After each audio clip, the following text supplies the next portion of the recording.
Hello to all, welcome to the channel. I am Priyanksha and today we will study about laws related to cybercrime.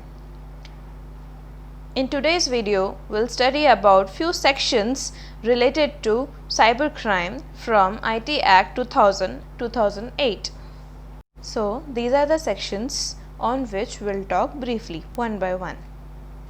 So, first is section 43, that is penalty and compensation for damage to computer system, etc. So in this presentation I have prepared what is the gist of the law and the punishment. You can get the complete version of the law with exact wordings in Google, and you can also check the site Indian Qanun.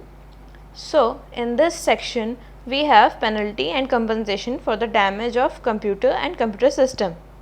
So the law basically focused on any unauthorized access to the computer, any downloads, copies or extraction of any data, whether there is any introduction or cause to be introduced any contamination or virus, whether it is causing any damage or not, or disruption of any computer or denial of services or denial of access or causes all this destruction. The punishment for such crime would be imprisonment, that would be up to 3 years, fine, that would be up to 5 lakhs or both. So next is section 43A. In this section we have compensation for the failure to protect data, that is the confidentiality and the integrity of the data has been hampered or being attacked. So it goes like this, where a body corporate possessing, dealing or handling any sensitive personal data or information in a computer resource which it owns, controls or operate is negligent in implementing and maintaining reasonable security practices and procedures and thereby causes wrongful loss and wrongful gain to any person. Such body corporate shall be liable to pay damage by the way of compensation to the person so affected. So simply in this the punishment would be fine, that is in the form of compensation to the person whose data integrity and confidentiality has been hampered.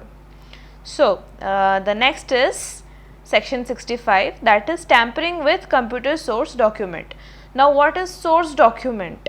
For the purpose of this section, computer source code or document means the listing of programs, compute commands, design and layout and program analysis of the computer resources in any form.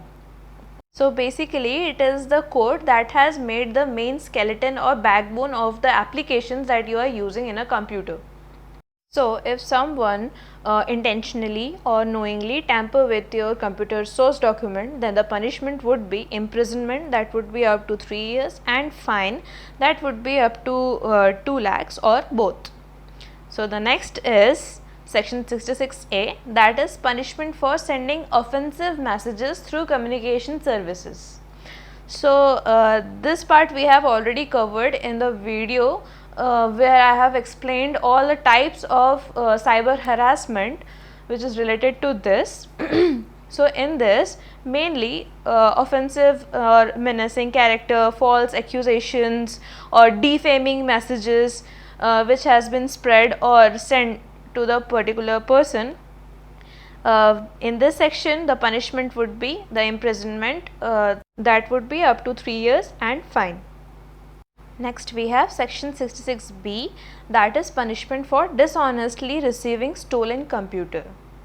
So under this section you might not have stole the computer by yourself, but you know that the computer or the parts are stolen and then also you received or bought that computer or parts from someone, then you shall be punished with imprisonment up to 3 years or fine, that would be up to 1 lakh or both.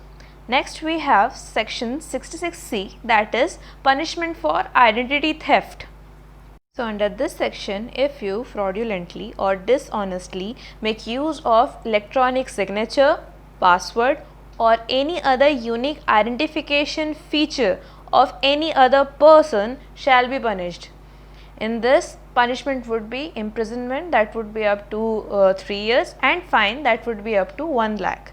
Next is 66D, that is punishment for cheating by personating by using computer resources. You might get confused with these two laws. Both are related to identity theft or personating someone else, but in 66C we have specific ways of fraudulent or dishonestly creating any other persona by using electronic signatures or passwords or unique identification features.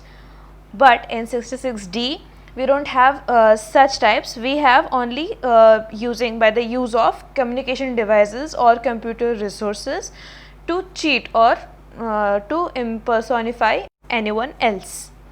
The punishment here would be imprisonment, that would be up to 3 years, or fine, that would be up to 1 lakh. Next is 66E, that is punishment for violation of privacy.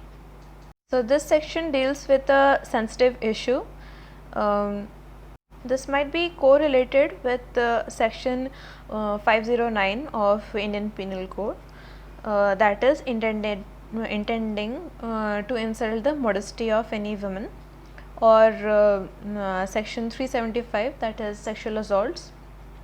In this section we have whoever intentionally or knowingly captures, publishes or transmits the images of private area of any person, whether it is male or female, without his or her consent under circumstances violating the privacy of that person shall be punished. The punishment here would be imprisonment, that is up to 3 years, or fine, that is up to 2 lakh, or both. Next is bonus section, that is 66F. I have not included that in my content, but it is one of the most important section related to the punishment for cyber terrorism.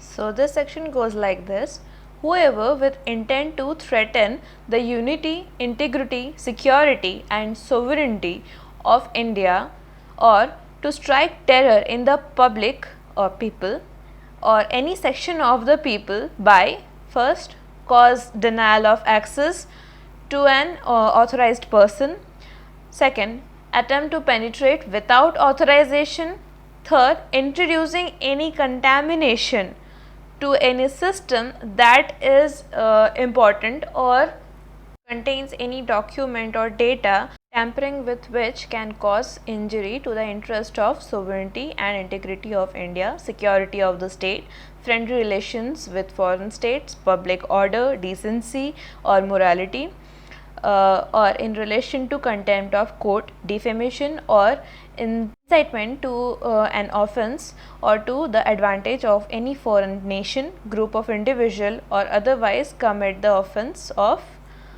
cyber terrorism. Punishment would be life imprisonment. So that's all for now. We'll continue this topic in the next video. Till then, stay safe, stay updated. Thank you for listening.